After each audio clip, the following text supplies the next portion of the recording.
Então, agora a gente vai ver um pouco da instrumentação necessária para trabalhar com HPLC. Tá? Aqui a gente tem um resumo, né, um fluxograma, que mostra que a gente precisa de uma unidade de alimentação, reservatórios contendo as fases móveis, a bomba e um primeiro filtro. Essa bomba que vai fazer com que esses solventes circulem por todo o meu sistema a uma vazão determinada. Eu tenho a válvula de injeção, que é o dispositivo de dosagem, através do qual eu injeto a minha amostra no sistema. Eu tenho o sistema de colunas, que é onde vai acontecer a separação. Aqui eu tenho a coluna de separação propriamente dita, e aqui eu tenho uma pré-coluna, a gente vai ver para que serve a pré-coluna. Aqui eu tenho um sistema de detecção e transdução, onde eu vou detectar o sinal que chega, e aqui um computador. E aqui eu tenho um coletor de frações se eu estiver fazendo cromatografia preparativa. Se a minha cromatografia for preparativa, ou seja, se eu quiser coletar o que sai da coluna para isolar uma determinada substância, eu tenho que ter um coletor de frações. Se não for preparativa, se for analítica, o que eu tenho aqui, na verdade, é um frasco de descarte. Bom, a ideia é que a gente veja, então, cada uma dessas partes aqui. Vamos falar primeiro das fases fracionárias. Quais são as características ideais dos materiais que compõem a fase fracionária? Primeiro, tem que apresentar a maior capacidade de amostra no menor tempo. Capacidade de amostra no sentido de quantidade mesmo, tá? Aí tem a ver com área superficial. Qual a quantidade de amostra que eu consigo analisar com aquele material no menor tempo? Tem que promover uma melhor resolução, separação das substâncias. Tem que ser de fácil introdução na coluna, ou seja, tem que ser de fácil construção, senão o processo fica muito caro. Tem que promover uma pequena queda de pressão, ou seja, quando o eluente sai da tubulação e entra na coluna, ou ele sai da coluna para a tubulação, eu não posso ter muita variação de pressão. E de preferência tem que ser barato. Não necessariamente a gente tem tudo isso num pacote só. Agora, as partículas desses materiais, primeiro, tem que ser pequeno. Quanto menor, maior a eficiência.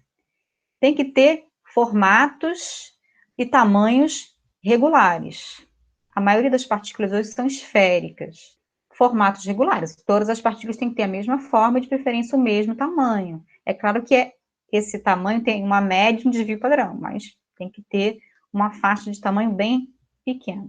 Elas podem ser porosas ou peliculares, ou seja, podem ser totalmente porosas ou porosas apenas na superfície. A gente vai ver uma figura que mostra isso.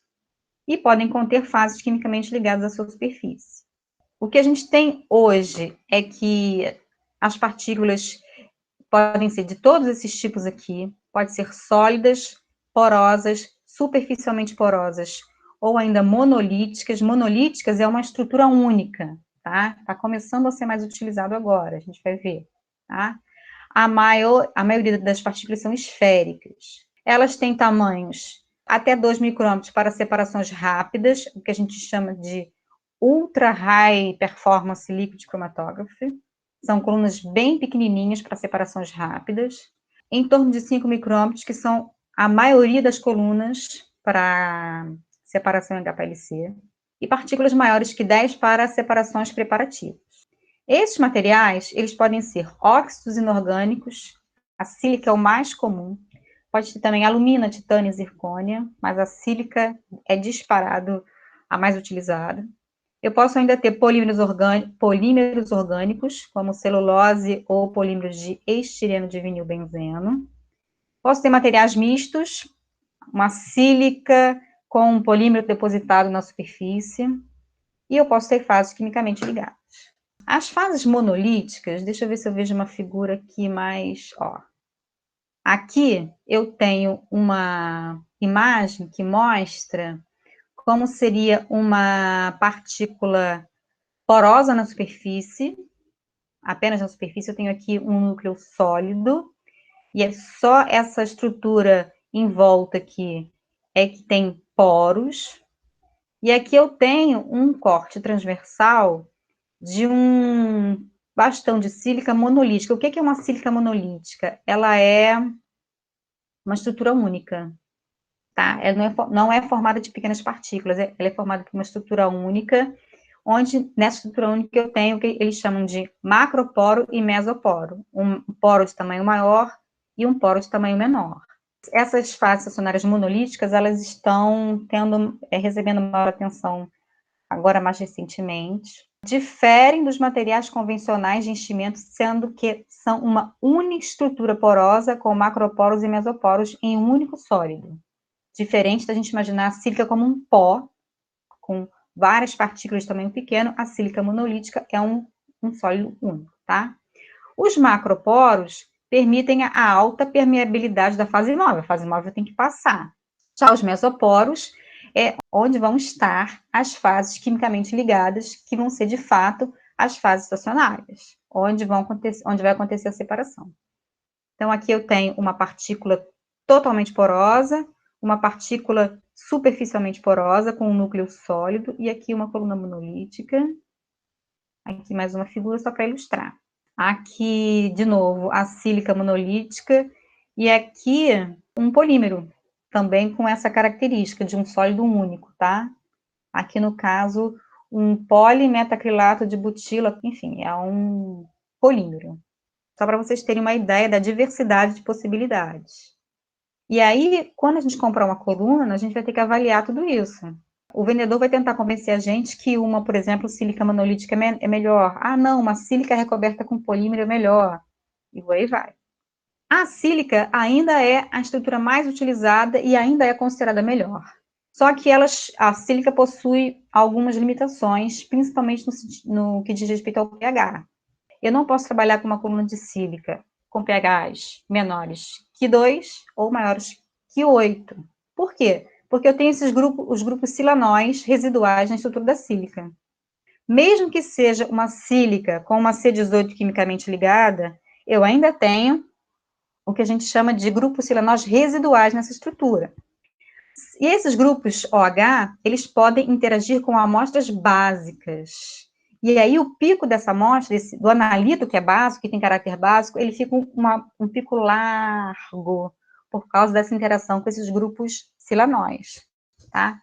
Já em pH ácido, pHs menores que 2, eu começo a observar a hidrólise da própria estrutura, da própria sílica, tá? Porque aí eu vou ter quebra da ligação entre a fase estacionária, que eu coloquei ali, a C18, por exemplo, e a hidroxila da estrutura da sílica, ok? Uma solução para isso é proteger os grupos OH da superfície. E aí eu tenho algumas alternativas. Aqui eu tenho um exemplo onde eu faço com que o grupo silanol residual fique protegido.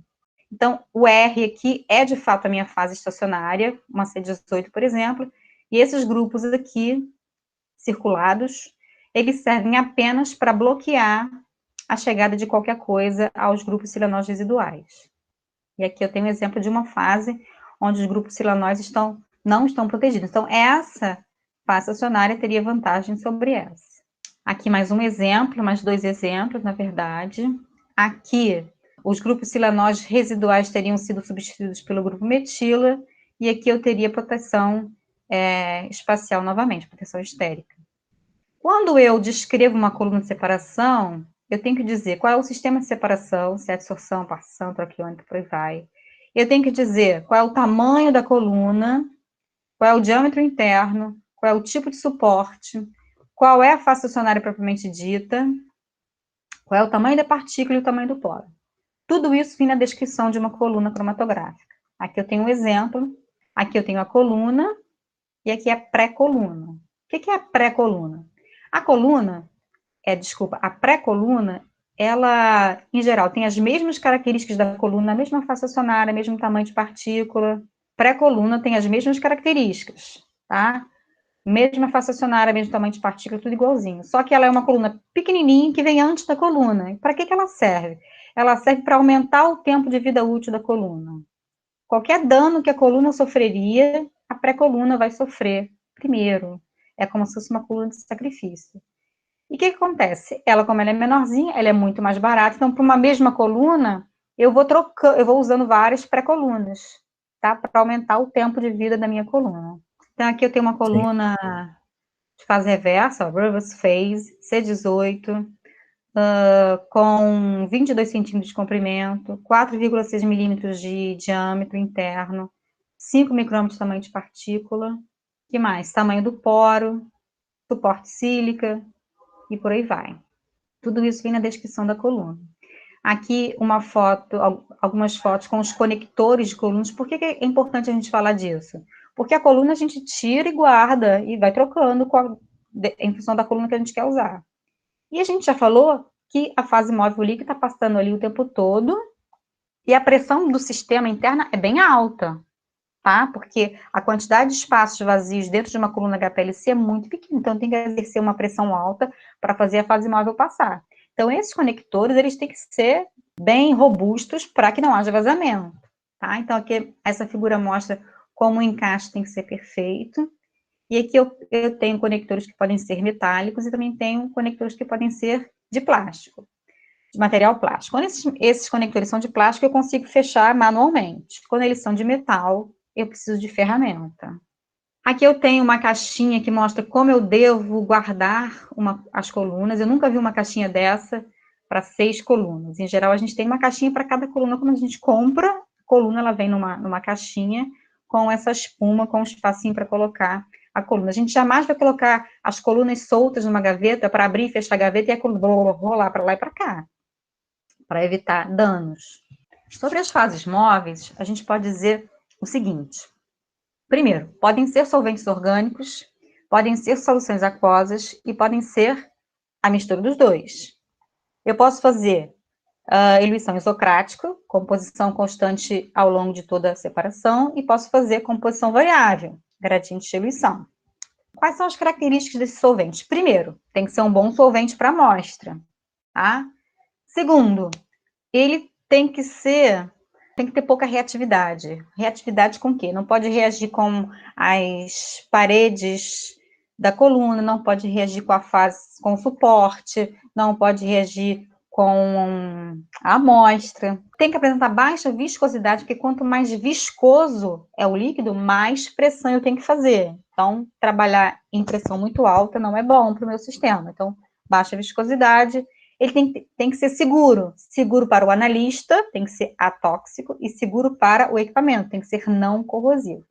Atóxico, só água, tá? O único eluente atóxico é água. Mas quanto menos tóxico, melhor. Tem que ter alto grau de pureza HPLC, que a gente chama, e tem que ser compatível com o detetor utilizado. O que significa isso? Enquanto estiver passando só a fase móvel na coluna, o sinal do detector tem que ser 0, ok? No caso do detetor UV visível, que é o mais comum, esse solvente tem que ser transparente no comprimento de onda utilizado, ou seja, não pode absorver radiação. Aqui eu tenho uma tabelinha que mostra uma série heliootrópica. Esse nome bonito significa apenas o seguinte: os solventes estão colocados em ordem de polaridade. Série heliootrópica para a fase normal é uma, e é ao contrário para a fase reversa, tá? Essa tabela mostra uma série heliotrópica para cromatografia, para absorção em sílica, ou seja, fase normal. Nesse caso, o eluente mais forte é água, tá? Aqui, ó. Esse número aqui representa isso. O eluente mais fraco seria hexano. Então, aqui eu tenho o índice de refração, para o caso da gente estar usando este detetor. Aqui eu tenho a viscosidade, quanto mais viscoso, pior. E aqui eu tenho a força, eu não sei exatamente o que quer dizer esse número, tá? Desculpe por essa falha. O 0 aqui está dizendo que esse é o eluente mais fraco, e aqui a água é o eluente mais forte, porque é o mais polar, e a sílica é polar. E esse corte aqui do comprimento de onda significa o seguinte: a gente acabou de dizer que a fase móvel tem que ser transparente no detetor utilizado. Significa dizer que, por exemplo, o metanol, tá, que é um eluente bem utilizado, bastante utilizado em HPLC, ele absorve radiação UV até 205 nanômetros. Então, até 205 nanômetros eu não posso utilizar. Eu só posso utilizar a detecção acima de 205 nanômetros quando o metanol for o eluente. Se eu for olhar bem aqui, de todos esses, o pior nesse quesito é a acetona, tá? Se eu tiver um analito que absorva em 300 nanômetros, eu não posso usar acetona como fase móvel, porque a própria acetona vai absorver nesse comprimento de onda. Aqui é o comprimento de onda e aqui é a absorção, tá? Então, vamos supor que eu tenha o espectro assim, de uma substância. Então, o comprimento de onda máximo dela é aqui, ó. Ok? Esse comprimento de onda aqui é o máximo. Significa dizer que se eu escolher esse comprimento de onda aqui para detecção, eu vou ter o maior valor de absorvância possível. Esse é o espectro de absorção do meu analito. Agora, os solventes, eles vão ter um espectro assim, ó. A maioria desses solventes aqui absorve no início aqui da região do UV. A região do UV vai de 200 a 400, mais ou menos. A maioria absorve aqui. Vamos supor aqui que aqui, por exemplo, a parte, é porque aqui eu não desenhei tão bem, ele podia ser assim, mais baixinho, tá? Esse comprimento de onda aqui, ó, seria o corte UV para esse solvente. Corte UV seria o quê? O comprimento de onda a partir do qual esse solvente não absorve. Então, se eu quiser medir esse analito aqui nesse lambda máximo, eu vou poder usar esse solvente, porque ele só absorve até aqui. Aqui a gente tem a mesma tabela, só que mostrando apenas acetometileno, metanol e água, que são os 3 solventes mais utilizados para C18, que é a fase estacionária utilizada em 95% ou mais das aplicações. Então, são miscíveis em água. A água não absorve radiação UV em comprimento de onda nenhum, então é totalmente transparente. O metanol 205 a 190, tá? Os dois estão tranquilos nesse quesito. Agora, a água, a desvantagem da água, dos 3, é que ele é o solvente mais viscoso. Então, quando a gente introduz água no sistema, a gente vê a pressão subir, tá? Qual é a outra vantagem da água? Ela é totalmente atóxica, né? O metanol é tóxico, o acetonitrilo é tóxico. Aqui a gente tem, de novo, a série heliotrópica, só que agora mostrando a fase reversa e a fase normal, tá? Na fase reversa, a força cresce do polar para o apolar. Na fase normal, a força cresce do apolar para o polar.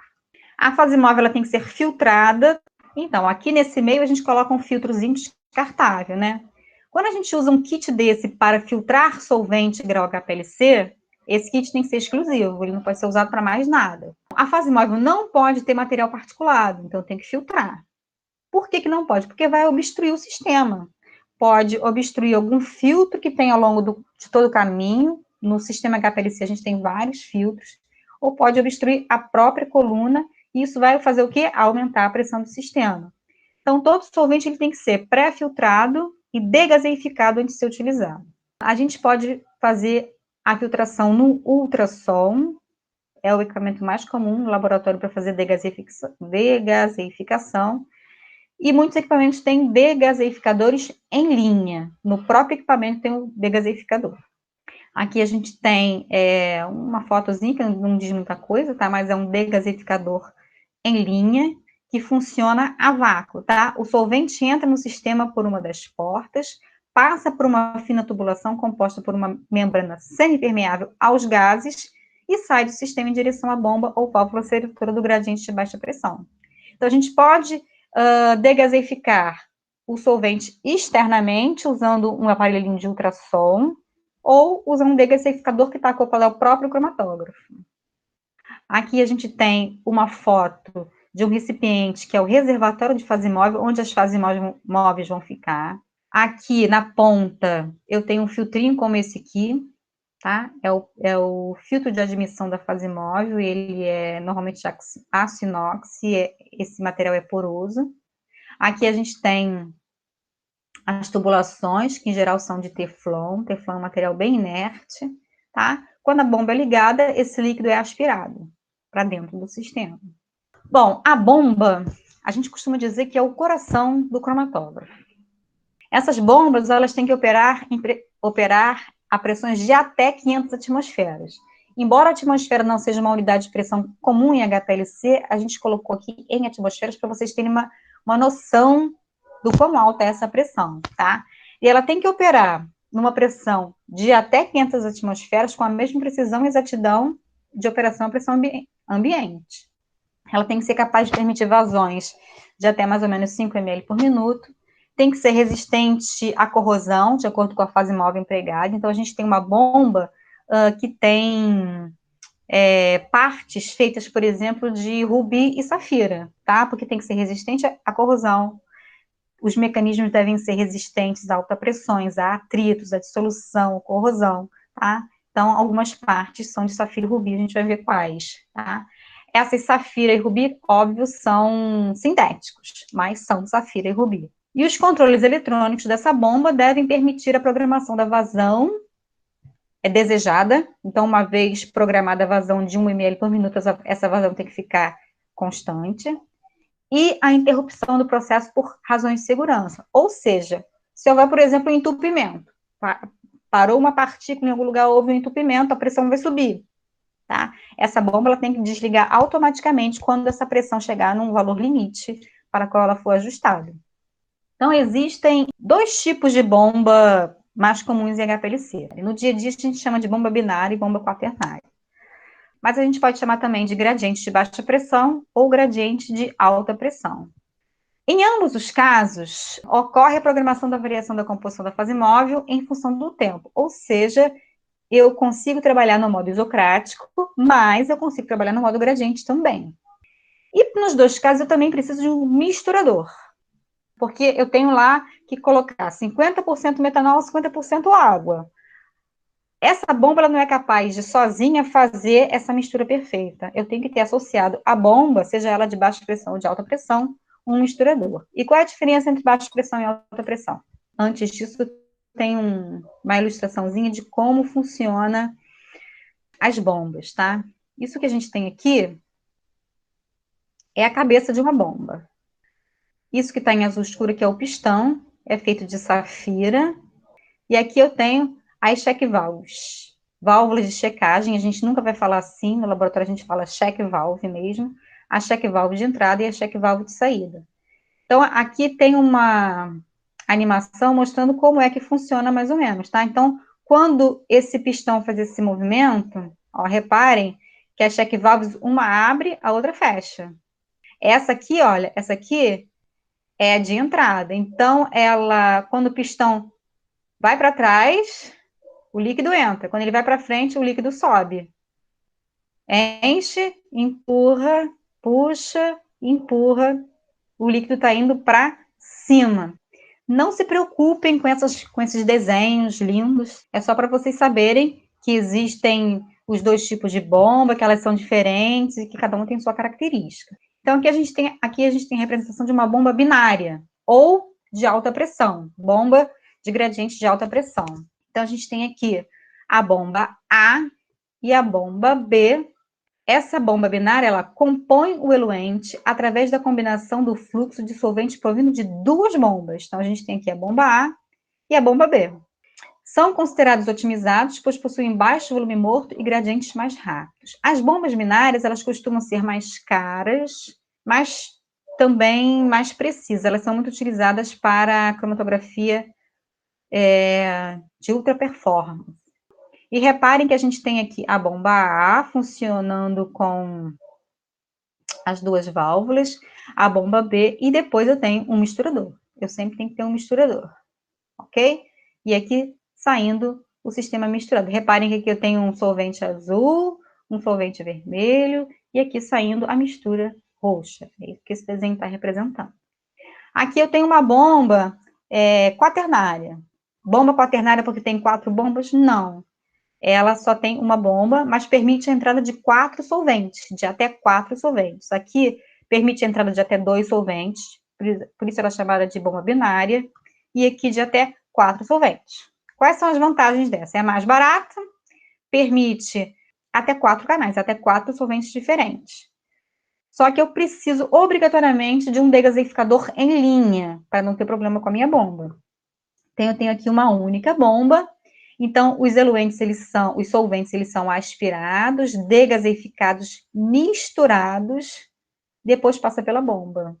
Então, aqui, um solvente vem de uma bomba, o solvente vem de outra bomba, e depois eles são misturados. Aqui eles são misturados, e depois passam pela bomba. Aqui é só para vocês terem uma ideia, aqui são as duas, tá? Uma bomba quaternária e uma bomba binária. Só para ilustrar a necessidade do misturador, que antes do misturador, a gente não tem os dois solventes completamente misturados, cada uma de um jeito, mas nas duas eu preciso necessariamente de um bom misturador, ok? Para que a mistura fique de fato homogênea. E aí, de novo, mostrando a importância da bomba, porque se a bomba não estiver funcionando direito, eu não tenho como ajustar a fase móvel para fazer uma boa separação. E aí, o mesmo exemplo que a gente utilizou, só para vocês associarem a instrumentação ao resultado que a gente quer. É a bomba que vai promover isso, é a bomba que vai fazer o gradiente, se eu precisar. Aqui a gente tem um slide falando da preparação das amostras. HPLC é lindo? Eu consigo separar várias substâncias presentes numa amostra? Sim, mas eu tenho que preparar a minha amostra adequadamente. O equipamento sozinho ele não faz milagre. Eu não posso, por exemplo, achar que eu vou injetar sangue no meu HPLC, tá? Eu tenho que fazer uma separação, eu tenho que fazer uma precipitação, uma filtração, uma extração, ok? Posso centrifugar, filtrar, fazer extração fase líquida, extração em fase sólida. Tenho que dissolver a minha amostra na fase móvel que eu vou utilizar. E sempre, em qualquer caso, eu tenho que filtrar, para que não tenha material particulado no meu sistema. Aqui eu tenho o injetor. O injetor, ele tem duas posições. Então, aqui tem uma foto, tá? O cara tá aqui introduzindo a amostra no injetor, uma seringa. E essa válvula aqui, ela tem duas posições. Uma posição load e uma posição inject. A gente enche o injetor enquanto ele está na posição load. Aqui está mostrando a parte de trás. Essa tubulação de aço aqui, a gente chama de loop. É esse loop aqui que vai definir o volume que eu vou injetar. É esse volume interno aqui que vai ficar cheio da minha amostra. Se ele for de 20 microlitros, eu vou injetar 20 microlitros. Então, eu vou colocar aqui na minha seringa um volume pelo menos 5 vezes maior do que 20. 100 microlitros, por exemplo. Porque aí eu vou apertar esse ângulo aqui, esse líquido vai para dentro, e o que tiver a mais vai ser descartado. Então, com 100 microlitros, eu vou conseguir empurrar o líquido que estava aqui antes, vou rinçar o loop, vou encher o loop e o resto e vai ser descartado. Então, reparem que quando esse injetor aqui está na posição load, o que acontece? Eu injeto, coloco a minha agulha aqui, ok? Ele vai encher, o líquido enche o loop e o excesso vai para o lixo. Aí eu vou girar isso aqui no sentido horário, giro para cá. Eu giro essa válvula para cá. O que está aqui vem para cá, o que está aqui vem para cá. E aí o que acontece? A bomba, tá vendo aqui a bomba, ó? A fase móvel tá vindo por aqui. A fase móvel vai ter acesso ao que está dentro do loop e vai empurrar para dentro da coluna, na outra posição. Então, primeiro, eu encho o loop com a minha amostra, depois eu viro a válvula, e aí sim, a bomba vai fazer com que a fase móvel entre aqui e empurre para dentro da coluna. Então, aqui a gente tem a representação de um amostrador automático, tá? A gente pode ter exatamente o que a gente tem aqui. Aqui a gente está fazendo uma injeção manual, tá? A gente pode ter um injetor automático, onde a gente vai colocar aqui no carrossel vários frasquinhos desse aqui, ó. Tá vendo esse aqui? Esse aqui é o vaio, a gente vai colocar uma tampinha. Essa tampinha, no meio dela tem um septozinho de silicone, que a agulha consegue furar, tá? E aqui dentro tem uma bandeja com vários buraquinhos, onde eu vou colocar todos os meus vaios. E eu faço uma programação, tá? Que aí, na programação, vai dizer que eu vou lavar a seringa, que eu vou injetar tantos microlitros, tá? Eu vou colocar lá, sei lá, 50, 60 amostras, ele vai fazer isso automaticamente. Agora, o princípio da injeção é exatamente o mesmo desse aqui. Só que aqui ele faz automaticamente, de acordo com a programação e com a posição que eu coloquei aqui na bandeja.